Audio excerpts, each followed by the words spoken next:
how you doing? How are you and your family, everyone?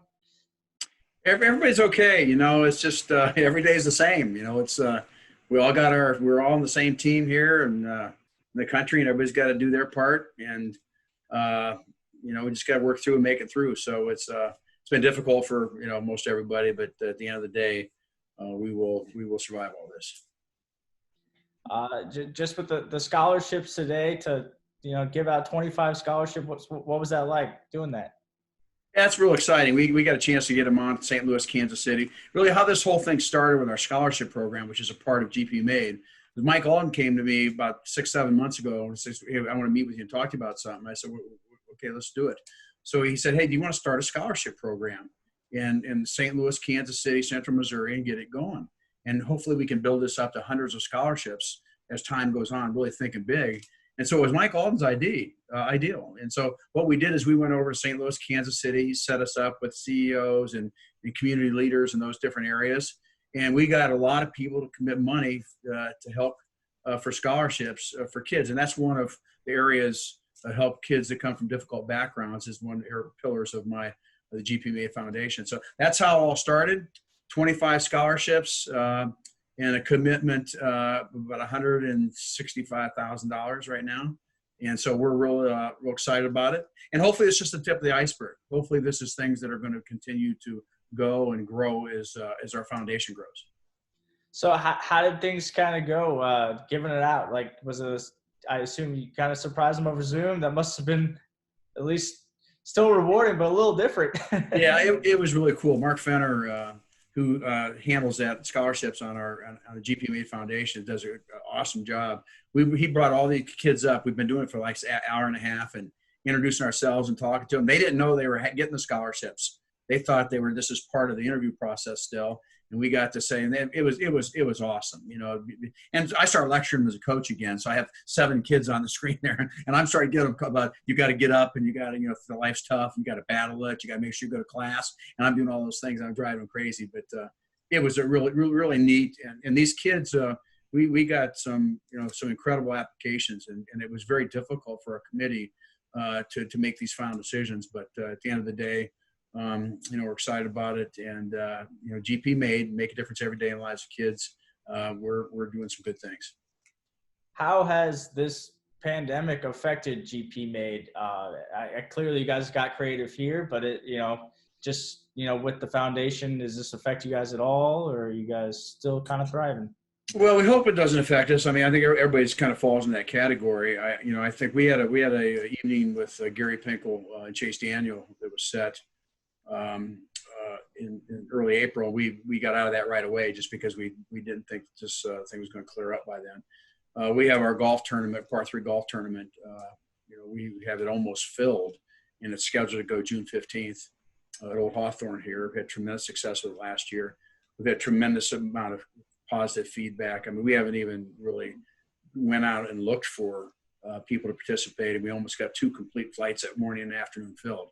So again, that's a lot of people are jumping on board because I think they think we're trying to do the right things for kids, and we run this program with integrity and we do the right things. And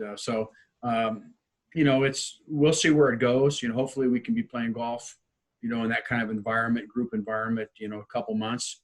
But we'll see where it goes. We're looking for backup time if that doesn't happen. Coach, could you imagine still, being in like Eli Drinkwich's position right now, being a head football coach during this, and what that might be like for him? I called him last week, and he got back to me the other day, and we're playing phone tag right now. But that's the exact thing I was going to ask him. What are they doing through all this? How are you dealing with all these things? The worst thing you can have is you have 3 practices done. You have a total of 15. You're trying to find who can play guard, who can play tackle, who can play corner, who can play linebacker, from safety to linebacker. Every day they have critical evaluation so you can get because they don't know about their personnel. I mean, for a first-year coach, and all of a sudden after 3 practices, we're done. Oh my gosh! I mean, I don't know how you would handle that. We went through 9/11 and some other things like that, but it's really challenging. I think the NCAA will probably do a lot of the good, right things here, and who handle the college football. Hopefully we can get through this thing. We obviously have to look at the priority of the virus and beating that. but hopefully, they're probably looking at a lot of different models, as probably every business, every sporting, sport that is doing the same thing. And I'll get a chance to talk to him probably sometime this week and kind of see, what's going on with him. Do you think that there's a set date that, for safety purposes, football is obviously you got to be prepared to go out there. Is there a date that you think that they need to be practicing by to, make sure that they're like in shape enough to play? Well, I think that'll be the first priority. The first thing you're going to ask is how can we make sure that they are ready to play, handle the heat, and all those things. And so that's going to be the first priority. That's going to be the decision they have to make. I got to believe, and I hope it's true, that maybe they can start their August camp a week early, hopefully 2 weeks early, maybe get some of those practices back for a few of them, and obviously the health and welfare for the kids is a priority. But, you can't start practicing the third week of August and all of a sudden be ready to play. You can't do it in football. So in other sports, probably NBA is going to be the same thing. They have to deal with that. Baseball is going to have to deal with that. But, football and the intensity that it is, that's obviously going to be a big decision that they're going to have to make. I wanted to ask you about Aldon Smith getting a chance to get back in the NFL. Have you seen kind of his turnaround here lately? And no, I'd heard some things, but I'm just real happy for him. That's tough. That's a tough deal to be able to do that. And I think what his story is going to be something that might help thousands and thousands of people battle through this. So I know he's back and he's got a year contract. He's excited. I haven't talked to him yet. I sent him a text and twittered something out to him. But just really, really proud for him. I've had a couple friends that have had to battle that, and that's so difficult to do. And to see him do that, I'm sure he's got some people that'll help that really helped him. But hopefully, that's going to be a great model for a lot of people. And then you look at Aldon, and he's going to get another opportunity. Now he's a remarkable athlete. I mean, he's 6'6", 280. I guess someone said he had 8% body fat. Not that these numbers are big with me, but that's our business.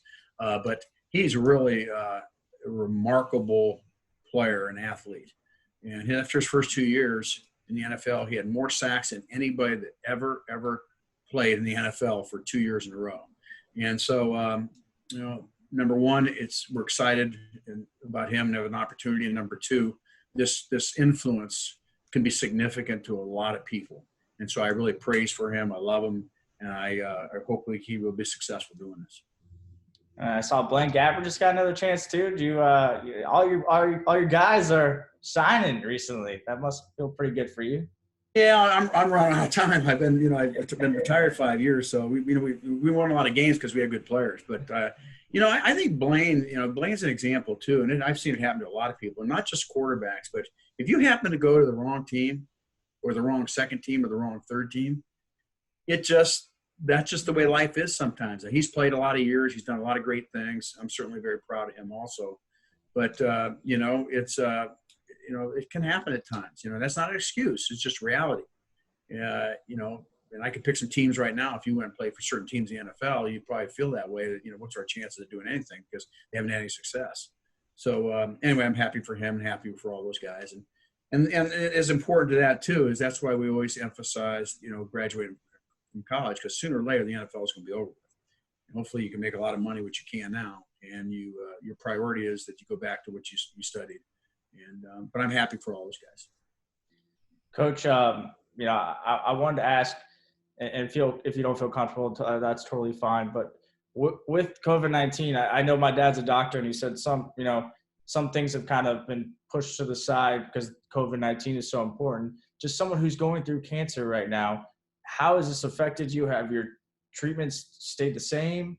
Have the doctors limited you at all? Just hoping that's how.